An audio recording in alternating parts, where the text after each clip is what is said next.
우리는 현재 153 축복 전도 운동을 진행하는 가운데 있습니다. 이 세상에 여러 가지의 전도하는 방법들이 있지만 그들 모두는 성경에 기록된 복음을 전하는 것이니 아주 세부적인 표현의 디테일한 모습은 조금 다르다 하더라도 그 기본 골격은 원래 성경의 동일한 복음을 전하는 것이니 같을 수밖에 없겠죠. 우리는 현재 우리 교회의 전도 특공대나 또 산재 병원팀을 비롯한 가장 기본적으로 우리가 사용하고 있는 사형리를 우리가 사용하고 있기 때문에 이 운동 기간 동안에 우리가 구체적으로 전해야 될 복음이 무엇이며 또 그 의미가 무엇인가를 지금 말씀 속에서 살펴보는 가운데 있습니다. 지난 3주간을 통해서 우리는 1원리부터 3원리까지를 살펴본 바가 있습니다. 하나님께서는 우리를 사랑하시며 우리를 위한 놀라운 계획을 가지고 계시다. 그러나 제2원리에서 우리 인간들은 죄에 빠져서 하나님의 이 사랑과 우리를 향한 이 놀라운 계획을 알 수가 없는 지경에 빠졌다. 그래서 사람들은 각각 자기의 철학이나 선행이나 종교 등을 통해서 하나님과 우리 인간 사이에 벌어진 이 틈을 메꾸어서 하나님 앞으로 나아가 보고자 무던히 애를 썼지만 그런 모든 시도들은 실패할 수밖에 없었죠. 오직 유일한 구원자 되시는 예수 그리스도의 그 보혈의 은혜, 그의 십자가의 그 은혜만이 우리로 하나님 앞에 나아갈 수 있고 하나님의 그 사랑과 계획을 아는 자리에 이르게 되도록 만들어 주실 수 있다 하는 것을 지난 3주간을 통해서 살펴보았습니다. 그러나 예수님께서 행하신 이 모든 일이 실제 진리이고 그것이 분명하다 하더라도 모든 사람에게 이 효력이 주어지는 것은 아닙니다. 예수 그리스도께서는 분명히 온 인류의 죄를 사하기 위해서 십자가에 달려 돌아가시기는 했습니다. 그리고 성경에 말하기를 하나님께서는 천하 모든 사람이 구원을 받는 자리에 이르기를 원한다고 하시기도 했습니다. 그러나 그것 못지않게 중대한 성경의 진술은 에베소서 1장에서 우리가 수없이 많이 살펴본 바 성부 하나님께서는 우리를 창조하시기 전에 우리 가운데 일부를 선택하셨다. 그것을 예정하셨다고 에베소서 1장은 우리에게 알려주고 있습니다. 성경은 비록 유기라고 하는 단어를 쓰고 있지는 않지만 이 선택이라는 어휘 자체가 무언가에서 100%를 취해버린다면 우리는 그것을 선택이라고 얘기하지는 않죠. 그 가운데서 1%를 취했든 아니면 99%를 취했든지 간에 선택이라고 하는 그 단어는 필연적으로 선택되지 않은 그 어떤 누군가를 만들 수밖에 없기 때문에 우리의 믿음의 탁월한 선조들이었던 고대교회는 어거스틴이, 중세 종교개혁 시기에는 칼빈이, 그러므로 이 에베소서 1장의 선택이라 하는 말은 선택과 유기로 나누어진 이중 선택이요 이중 예정일 수밖에 없다 하는 것을 우리에게 천명해 주었습니다. 바로 그래서 네덜란드의 도르트에서 알미니안주의자들의 질문에 대답하는 형태로 만들어진 도르트 신경에서 예수 그리스도의 우리를 향한 그 죽으심은 온 인류를 위해서 죽으셨고 또 하나님께서는 천하 모든 사람이 구원받는 자리에 이르기를 원하기는 하시지만 그 하나님께서 창세전에 우리의 일부를 선택하셨기 때문에 그 선택받은 자들에게만이 속죄의 효과가 주어지는, 그래서 무제한적인 속죄가 아닌 선택받은 자들에게만 효력이 주어지는 속죄이기 때문에 도르트 신경의 핵심 칼빈주의 5대 교리 중에 하나는 제한적 속죄를 우리에게 알려주고 있습니다.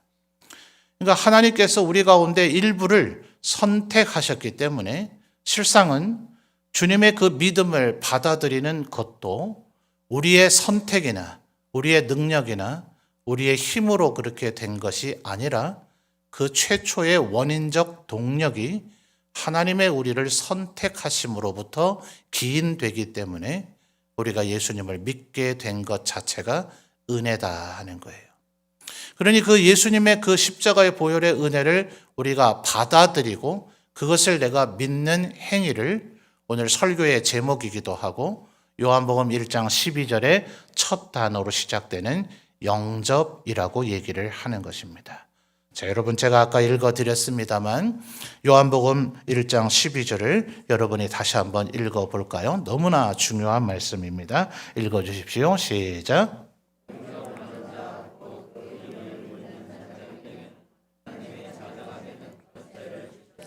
아멘. 사실 이 영접이라고 하는 이 단어의 사전적인 의미는 조금은 더 광범위하고 포괄적인 그런 내용을 담고 있거든요. 그래서 너무나 상식적으로 뻔하게 우리가 누군가를 영접한다. 이건 뭐 못 알아들을 말이 아니잖아요. 제가 이렇게 구체적으로 설명할 필요가 없어 보이지 않습니까? 그러나 그런 사전적인 국어적인 의미가 아닌 성경에서 이 영접이라는 단어를 어떤 의미로 사용하느냐, 그걸 설명하기 위해서 방금 전에 서론적인 그 설명을 한 거예요. 자, 1장 12절만 보시더라도 영접하는 자, 그 다음에 무슨 단어가 나타나죠? 곧이라고 하는 한 글자의 단어가 나타나죠. 글자가 한 글자밖에 안 되기 때문에 중요하지 않은 단어로 치부하기 쉬우나 이런 단어들이 의외로 중요한 역할을 합니다. 이 곧이라고 하는 단어는 그 앞에 있는 어귀와 그리고 그 뒤에 있는 어귀가 같은 것임을 나타내는 단어죠. 그러니 12절을 보십시오. 영접하는 자 하고 그 뒤에 곧이 따라 붙었으니 그 뒤에 있는 그 이름을 믿는 자들, 이것이 곧 영접하는 자라는 의미인 거예요. 그냥 우리가 포괄적으로 그냥 상식적으로 생각하는 그 영접이 아닌 바로 예수 그리스도의 이름을 믿는 자, 그것이 바로 성경이 말하고 있는 영접이다 하는 거죠. 자, 그런데 누구를 믿는다고요? 영접하는 자, 곧 그다음 뭐예요? 그 이름, 누구의 이름입니까? 예수님의 이름이죠. 그러니 이건 뭐 당연한 얘기가 아니냐라고 여러분이 생각하시려는지 몰라요. 우리 한글에 영접이라고 번역이 되어 있는 성경의 단어를 검색해 보면 제법 많은 단어가 검색으로 찾아집니다. 이 모든 것이 예수님과 하나님에게 해당되는 거라면 우리는 더 고민할 필요가 없을 거예요. 그런데 복음서만 보더라도 예수께서 12명의 사도를 보내실 때 또 70명의 전도팀을 보낼 때 이 단어를 사용하시거든요. 그래서 우리 성도들이 간혹 생각을 할 때에는 이 영접이라고 하는 단어가 어떤 그 예수께서 보내신 사도들 혹은 전도대 또 바울 사도의 경우를 보더라도 그가 비록 천막을 만드는 일로서 자신의 생계를 꾸려가려고 무던히 애를 쓰기는 했지만 그는 분명히 가는 곳마다 집을 매입할 수는 없었을 거예요. 그러니 빌립보 교회 같은 경우 루디아라고 하는 자주색 옷감 장사, 당시로서는 굉장히 고가의 품목이죠. 그것을 장사하는 사람이니 얼마나 많은 부가 축적돼 있고 또 집이 얼마나 크겠어요. 그러니 빌립보라고 하는 도시는 유대인의 회당도 없으므로 우리 집에서 예배드리는 처소를 삼으시죠 하면서 바울에게 숙소를 제공해 주더라 말입니다. 그리고 또 바울 사도도 사람인지라 잠자는 곳이 필요할 뿐만 아니라 언제든 먹어야 되죠. 뭐 때로는 그 천막 만드는 일을 통해서 충분히 자신의 생계와 사역비를 조달할 수도 있었겠습니다만 그렇지 못한 상황이 벌어질 때도 있었어요. 그때마다 성도들의 헌금이 그 바울 사도의 사역을 돕는 데에 요긴하게 사용되기는 했습니다.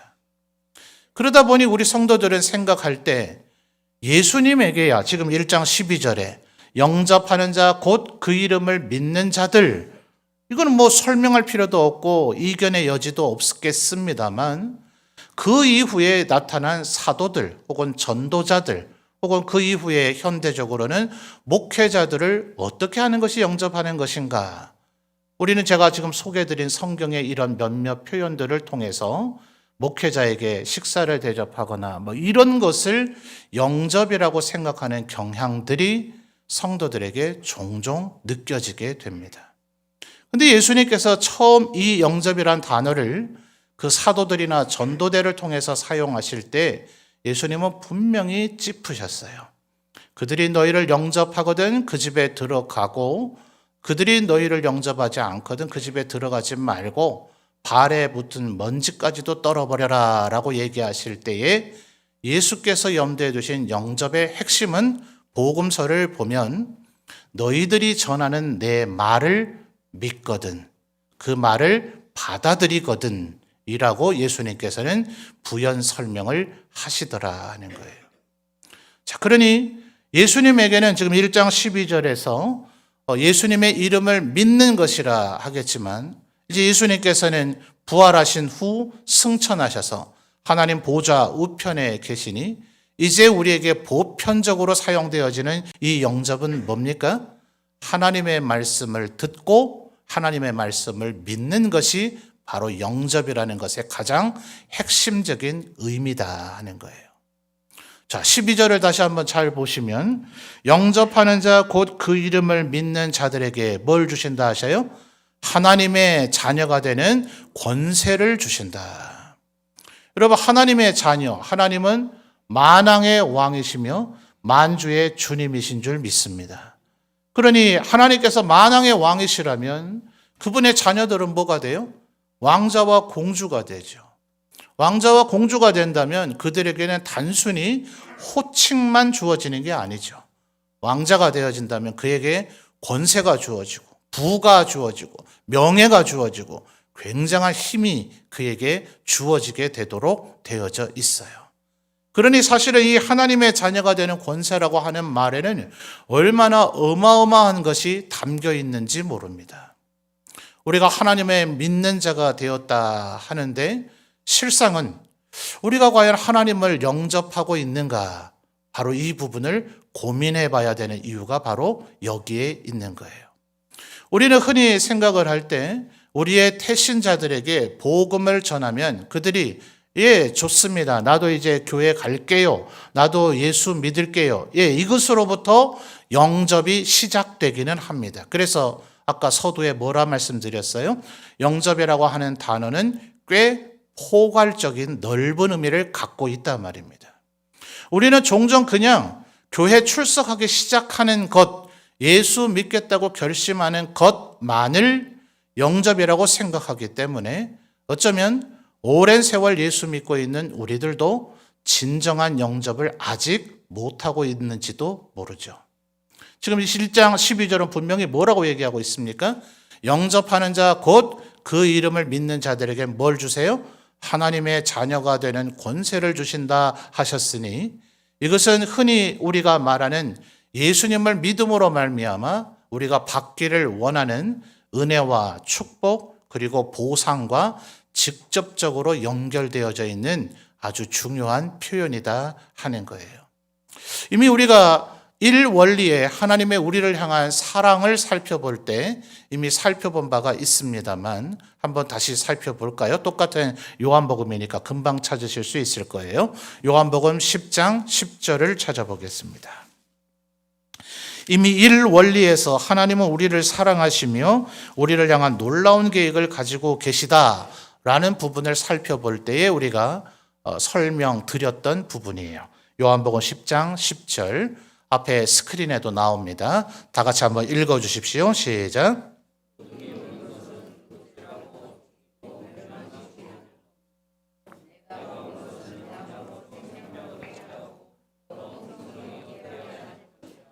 아멘. 자, 하반절이 중요하다 그랬죠? 내가 온 것은 누가 하신 말씀이에요? 예수께서 하신 말씀이기 때문에 여기서 말하는 내가는 예수님을 의미한다. 그랬죠. 이것은 비유로서 예수님은 목자이며 우리를 양으로 비유하기 때문에 거기서 말하는 양으로라는 것은 우리 각자의 이름을 넣으면 정확한 의미로 이해가 된다 그랬어요. 자, 그러니 어떻게 이해하면 됩니까? 예수께서 오신 것은 우리 각 사람으로 하여금 뭘 얻게 해요? 생명을 얻게 하고 그 다음에요 더 풍성히 얻게 하려는 것이 하나님의 우리를 향한 사랑의 핵심이라 그랬어요. 생명을 얻게 하는 것, 죽음 가운데서 건져내 주시기만 한 것으로도 얼마나 크나큰 은혜입니까? 그러나 우리가 흔히 비유적으로 말할 수 있듯 우리의 속담이자 격언입니까? 물에 빠진 사람 건져줬더니 뭐 내놓으라 한다고요? 내 보따리는 어땠냐? 어디 있느냐? 이렇게 말하는 것처럼 예를 들어 중대한 질병에 걸려서 씻지도 못하고 먹지도 못하고 또 대소변도 자기가 못 가리게 되는 그런 정말 안타까운 경우가 있죠. 그래서 의학적으로는 그것을 식물인간이다. 보통 이렇게 표현을 합니다. 죽어 있지는 않아요. 분명히 살아 있습니다. 그러니까 그렇게 살려내서 식물인간으로 살아야 된다면 그걸 어찌 복이라 하겠어요. 우리가 영원히 살게 되기는 했는데 지금처럼 늘 하루하루 어떻게 하면 먹고 살 수 있을까? 피곤을 어깨에 짊어지고 사는 것처럼 늘 그렇게 죽을 것 같은 고생해야 된다면 그걸 어찌 축복이라 하겠느냐 말이에요. 그래서 예수님께서 하나님께서 우리에게 주고자 하시는 것은 뭐라고요? 겨우 생명을 얻어서 죽음에서 되살아나는 그 정도 수준이 아니라 더 풍성히 얻게 하려는 것이 하나님의 우리를 향하신 사랑의 계획이며 목적이다 그랬습니다. 물론 이 생명을 얻게 하고 더 풍성히 얻게 한다는 이 뒷부분에 더 풍성히 얻게 한다는 것은 영적이고 신령한 은혜와 은사들을 의미합니다. 그러나 예수 믿은 지 좀 오래되고 성경 말씀의 의미를 아는 우리들에게는 이 더 풍성한 것이 영적인 것이며 그것이 진정으로 우리의 육적이거나 물질적인 것보다는 비교할 수 없는 가치를 갖고 있다는 것을 잘 알 수 있겠지만 아직 하나님을 모르고 믿지 못하는 이들에겐 그것이 어떻게 이해가 되겠어요? 이 더 풍성히 얻게 한다는 그것은 다윗이 시편 23편 2절에서 고백하는 것처럼 푸른 초장, 쉴만한 물가로 우리가 상징되어지는 우리의 삶에 꼭 필요한 물질적인 요소들도 여기에 포함이 되어져 있다 말입니다. 그러니 오늘 우리가 읽었던 요한복음 1장 12절에서 얘기하는 하나님을 영접하는 자, 곧 그 이름을 믿는 자들에게 뭘 주세요? 하나님의 자녀가 되는 권세를 주셨다는 이 말씀을 예수께서 좀 확대해서 설명한 것으로 10장 10절을 이해해도 된단 말이에요. 그런데 뭐 해야 된다고요? 1장 12절의 대전제가 뭐였다고요? 영접하는 것이라고 이야기를 하고 있어요. 똑같은 요한 사도가 기록한 요한계시록에서 이것을 좀 더 확대해서 어떻게 설명하고 있나 한 번 더 찾아보죠. 요한계시록 3장 20절입니다.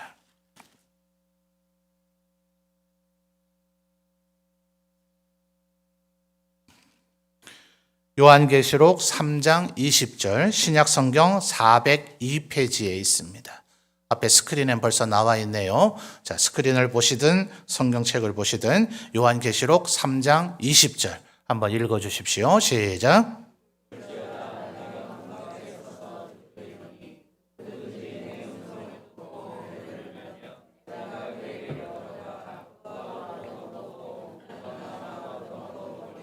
아멘. 자, 이게 바로 예수님께서 또 하셨던 말씀인데요. 자, 볼지어다 내가 예수님이죠. 어떻게 하신다 그래요? 문 밖에 서서 두드리노니 누구든지 내 음성을 듣고 뭐 하면요? 문을 열면 바로 이 문을 여는 행위를 1장 12절에서는 영접이다. 이렇게 이야기를 하고 있는 거예요. 중세 소위 이 성경적인 테마로 그림을 그린 성화라 그러죠. 성화를 그렸던 많은 화가들이 이 3장 20절을 가지고 묘사할 때에 예수님께서 지금 상반절에 보니 뭐라 그랬어요?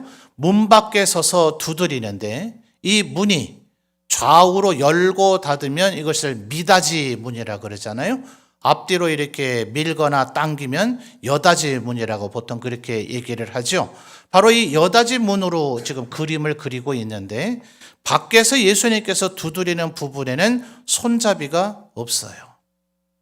오직 안쪽에서 내가 문을 열고 하는 그쪽에만 손잡이를 그려놔서 예수님께서는 강제로 우리의 문을 열어 젖히지 않으십니다. 우리에게 그냥 막 밀고 들어오시는 것이 아니라 주님께서 하시는 행동은 20절 상반절에 뭐라 그랬어요? 볼지어다 내가 어디에요? 문 밖에 서서, 절대로 우리의 문 안으로 예수님 얼마든지 그렇게 하실 수 있지만 강권적으로 강압적으로 밀고 들어오지 않으십니다. 문 밖에 서서 주님이 오직 하시는 건 뭐예요? 두드리기만 하시는데 누구든지 내 음성을 첫째 뭐예요?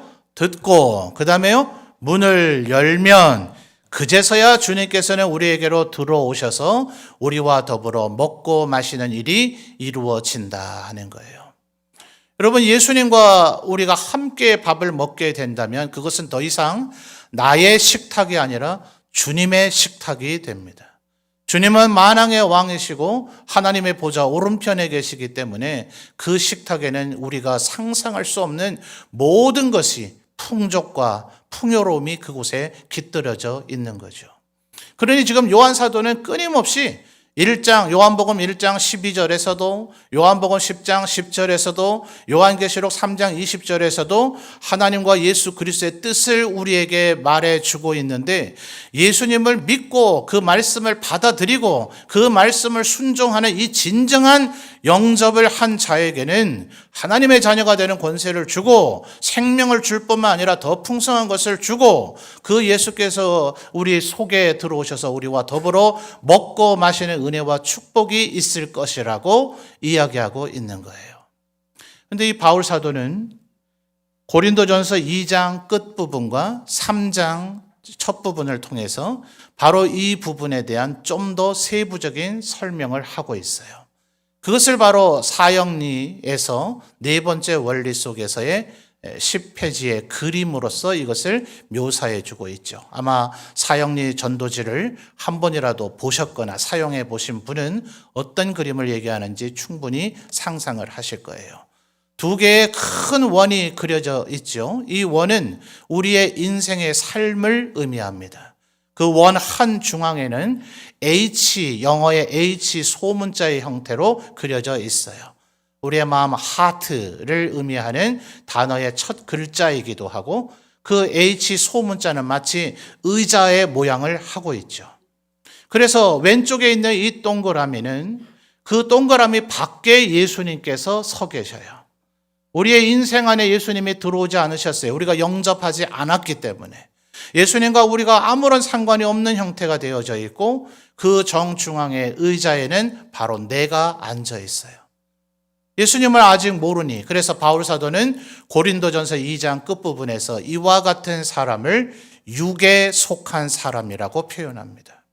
하나님을 아직 모르는 사람이요, 영적이고 신령한 것이 무엇인지 모르는 사람이며 하나님을 믿고 영접하지 않았기 때문에 그의 인생은 늘 좌절과 실패와 슬픔으로 가득 차 있습니다. 그런데 오른쪽 편에는 바로 그 인생의 왕자의 이제 사형리에서는 신령한 사람에 대해서만 표현이 되어 있습니다만 CCC에서 만들고 있는 이 사형리 이후에 예수 믿고 난 이후에 우리는 어떻게 살아야 될 것인가, 성령 충만한 삶이라고 하는 교재 속에서 이 육신에 속한 사람의 그림을 부연 설명해 줍니다. 바로 오늘 우리가 생각해 볼 주제인 이 영접과 밀접한 그 내용이 바로 고린도전서 2장 3장에서 나오는 육신에 속한 사람과 신령한 사람의 차이예요. 이 자리에 하나님을 예배하고 있는 우리 모든 성도들은 이미 육에 속한 사람은 아닙니다. 그럼 육신에 속한 사람은 무엇인가? 그 커다란 동그라미, 우리의 인생을 상징하는 동그라미 안에 예수 그리스도께서 들어오시기는 하셨어요. 그러나 정중앙에 있는 그 H자 형태의 인생의 왕자에 예수님을 앉혀드리지 아니하고 여전히 내가 앉아서 예수님은 우리의 인생에 들어와 계시기는 하지만 예수님의 음성을 듣지 않는 겁니다. 진정한 영접이 아닌 거죠. 예수님의 말씀을 청종하지 않는 겁니다. 여전히 내 육신의 자아가 살아있어서 내 인생의 왕자에 내가 앉아있으므로 내 맘대로, 내 뜻대로, 내 의지대로 살아가니 삶의 모습의 결과는 육에 속한 사람과 다를 바가 없는 겁니다. 이제 진정한 영접이 이루어지게 되는데 그 인생의 왕자에서 내가 내려와서 그 내 인생의 중앙의 왕자에는 예수님을 모셔드리고 마치 왕 앞에 엎드려 경배하는 것처럼 내가 예수님이 앉아 계신 왕자 앞에 꿇어 엎드려 그분의 말씀을 온전히 순종하며 그의 말씀을 지켜 살아갈 때에 우리의 인생은 조화롭고 질서 있게 되어지며 하나님께서 우리에게 부어주기를 원하시는 은혜와 축복이 흘러넘치게 될 것이다 하는 거예요. 그러니 여러분, 이 영접이라 하는 것은 우리의 마음에 품고 기도하는 태신자들에게 어떻게 하면 그분들이 나도 교회 한번 가볼게요, 내가 점천제일교회 등록할게요 하는 그 정도의 응답을 듣는 것으로 끝나는 것이 아니라 우리가 예수 믿고 하나님의 백성으로 이 세상을 살아가면서 우리는 어떻게 하면 하나님께서 우리에게 쏟아 부어주기를 원하시는 그 은혜와 축복, 하나님의 자녀가 되는 권세, 생명을 얻을 뿐만 아니라 더 풍성히 얻게 하는 것, 예수님과 함께 그분의 상에 앉아서 더불어 먹고 마시는 그 은혜와 축복을 어떻게 하면 받을 수 있는 것인가 하는 것에 대한 중대한 단초가 된다 하는 것입니다. 그러므로 오늘 이 시간 우리들의 태신자에게 복음을 어떻게 전해야 되겠다 하는 그 생각을 하기 이전에 나는 정말 예수님의 말씀에 철저히 순종하며 그분의 말씀에 복종하며 살아가고 있는가? 나는 이제 육신에 속한 자로 여전히 살아가고 있지는 않은가? 나는 이제 완전히 예수님을 철저하게 영접함으로 말미암아 오직 신령한 자가 돼야 하겠다 하는 결심을 먼저 하시는 우리 성도들이 되시기를 바랍니다. 우리의 태신자에게 복음을 전하고 누군가를 그리스도 앞으로 인도하는 것도 몹시 중요한 일이지만 이런 전도 운동을 할 때마다 나는 지금 하나님의 그 은혜의 그늘 아래 있는가? 하나님의 품에 안겨 있는가? 하나님과의 나의 관계가 바르게 여전히 세워져 있는가를 스스로 점검하는, 그래서 어떤 운동이라 그랬어요? 전도 운동임과 동시에 각성 운동이다. 우리 스스로 잠들어 있는 영적인 부분이 있다면, 혹은 게으르고 나태하고 침체되어져 있는 영적인 부분이 있다면 내가 하나님 앞에 어떻게 살아야 할 것인가를 다시 한번 되새기며 회복시키는 기간이 되어야 할 것입니다. 이제 우리가 태신자들에게 마지막 선물을 전하고 또 다음 주일부터는 초청장을 전해야 될 터인데, 그때 10월 23일에 우리에게 오셔서 어찌하든지 복음을 한번 들어보십시오 해야 되는 그 이유가 뭡니까? 여러분, 아마 태신자들에게 선물을 전달하거나 복음을 전하고자 할 때에 그분의 가정으로 찾아가는 경우도 있겠지만 아마 길에서 노상에서 선물을 전달하거나 복음을 전해야 할 경우도 있을 거예요. 그때도 마찬가지예요. 제가 복음을 전하는 현장에도 저도 여러 번 있어 보았고, 또 전에 이제 목사이니까 신방을 많이 하게 되잖아요. 근데 그럴 때마다 겪는 일들이 있습니다. 자, 여러분, 신방의 경우를 한번 생각해 본다면 그 가정에 찾아가서 그동안 어떻게 지내셨는지 간단한 신상에 대한 질문들을 듣곤 하겠죠. 또 대부분은 제가 이미 매주 우리 교육자들이 전화 신방이나 대면 신방 등을 통해서 파악한 성도들의 신상을 제게 보고를 하시기 때문에 제가 이미 십수년 여러분을 알고 지냈으니 어지간한 신상의 변화는 제가 다 알고 있습니다. 그래서 요즘은 그렇게 묻고 할 일들이 없지만 새가족 분들에게는 대신방 때는 계속 기다리고 있는 가정들이 있어서 그때는 상세하게 질문을 못하나 개별 신방을 받을 때는 그분의 삶의 형편을 알아야 제가 더 적시적절한 기도를 할 수 있기 때문에 많은 부분들을 묻곤 합니다. 자, 그러고 나면 찬양을 부르겠죠. 함께 대동한 장로님이나 신방 대원이 있다면 그분이 기도를 하실 거예요. 그리고 제가 말씀을 읽고 잠깐이지만 말씀을 전합니다. 그리고 설교 마무리 기도를 하고 축도를 보통 하게 되어지죠. 자, 이 신방의 어느 순서가 제일 중요할까요? 사실은 모든 순서들이 다 중요하죠.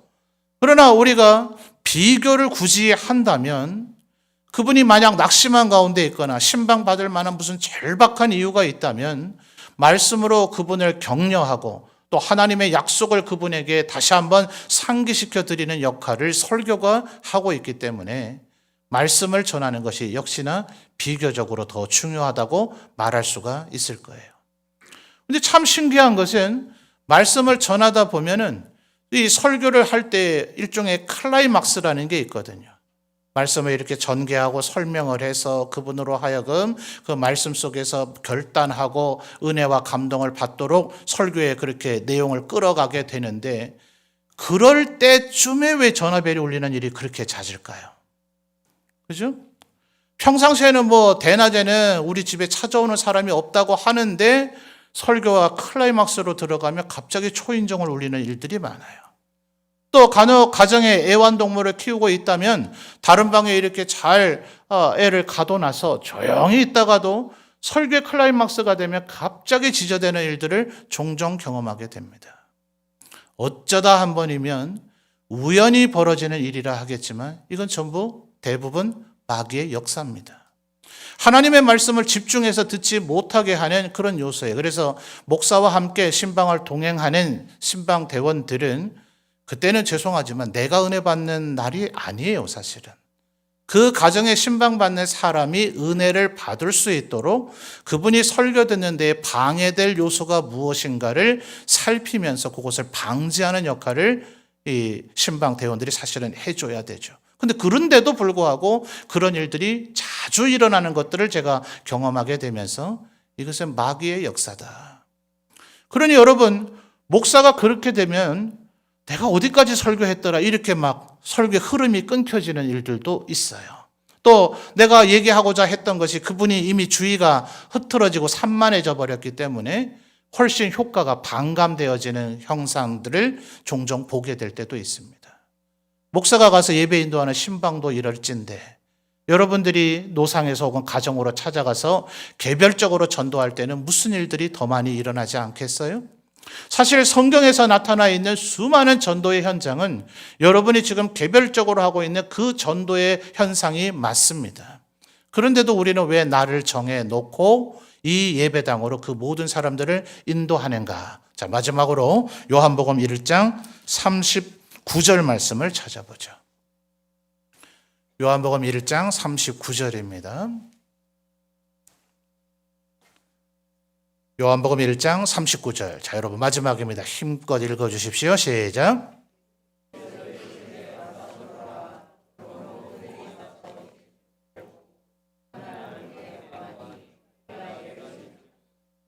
아멘. 자, 이 부분 35절에서 42절까지는 이미 예수님을 먼저 만난 안드레, 이분도 나중에 12사도가 된 분 아닙니까? 그러니 얼마나 탁월하겠어요. 그런데 이 안드레조차도 예수님을 만났으나 베드로에게 이 예수께서 단순한 랍비가 아니라 우리가 그토록 기다리던 그리스도 메시아이시다라는 것을 그가 설명할 수가 없어서 39절에 예수께서 이르시되 뭐라고요? 와서 보라. 이 방법을 사용하더라 하는 거예요. 우리 성도님들이 개별적으로 전도할 때도 하나님께서 분명히 능력으로 역사하시며 함께하여 주실 줄 믿습니다. 그러나 방금 설명드렸듯 이런 방해 요소들이 많기 때문에 물론 10월 23일에 초대가 되어져서 이 자리에 와서 예배 드리는 분에게도 그런 일이 안 일어나는 건 아니에요. 와서 예배 드리다가 도중에 전화 받기 위해서 나가시는 분들 또 혹은 뭔가 마음에 상하셔야든지 언짢아서인지 예배를 끝까지 드리지 않고 도중에 나가는 분이 간혹 있다는 것을 우리 성도님들도 목격하신 적이 있을 겁니다. 근데 대부분은 어때요? 다 교양이 있고 체면이 있는지라 이 자리에 오기까지가 어렵지만 이 자리에 한번 오게 되면 자, 이렇게 찬양 우리 같이 한번 불러보시죠 하면 어지간해서 안 부를 수는 없는 거고 또 누군가 기도를 할 때는 우리 두 손을 모으고 눈을 감으면 더 집중이 잘 됩니다 하면 그걸 따라해 볼 수밖에 없는 거고 또 목사인 제가 설교를 하다 보면 우리 성도님들도 그러시겠습니다만 설교를 다 듣는 것도 어렵지만 이 자리에 와서 설교를 다 안 듣는 것도 어렵습니다. 무슨 말인가 이해되세요? 안 들으려고 아무리 애를 써도 이 자리에 와서 앉아 있는 한에는 분명히 일정 부분은 말씀이 들려지게 되어져 있어요. 바로 이것 때문에 우리들이 하루의 날을 정해놓고 우리의 태신자를 위해서 기도하며 그들을 초대하는 것입니다. 아까 요한복음 3장 20절에서 뭐라 했다고요? 예수께서 나는 문 밖에 서서 두드리노니 누구든지 내 음성을 첫째 뭐예요? 듣고 이 들음이 자꾸 일어나야만 그에게서 문을 여는 영접의 결단이 일어나게 되어져 있다 하는 거예요. 그러므로 10월 23일을 마음에 품고 더 기도하시는 우리 성도님들 되시기를 바라고요. 누군가에게 복음을 전하기 전에 나는 진정으로 예수님을 영접하고 있는가? 교회에 출석하며 신앙생활한 지 오래되기는 했으나 혹시 아직 나는 내 인생의 왕좌에 내가 앉아서 내 뜻대로 내 고집대로 살아가는 예수님을 알기는 하나 예수님을 믿는 것 같기는 하나 여전히 내 고집을 버리고 있지 않은 그런 육신에 속한 자로 살아가고 있지는 않은지 진정으로 내 인생의 왕좌에 예수님을 모시고 나는 그분의 지시하는 대로 그분의 뜻대로 내 인생 모든 것을 복종하며 살아가리라 하는 진정한 영접을 하는 신령한 사람으로 살아가리라. 오늘 이 시간 다짐하고 결단하시는 모든 성도들이 되시기를 주님의 이름으로 축원합니다.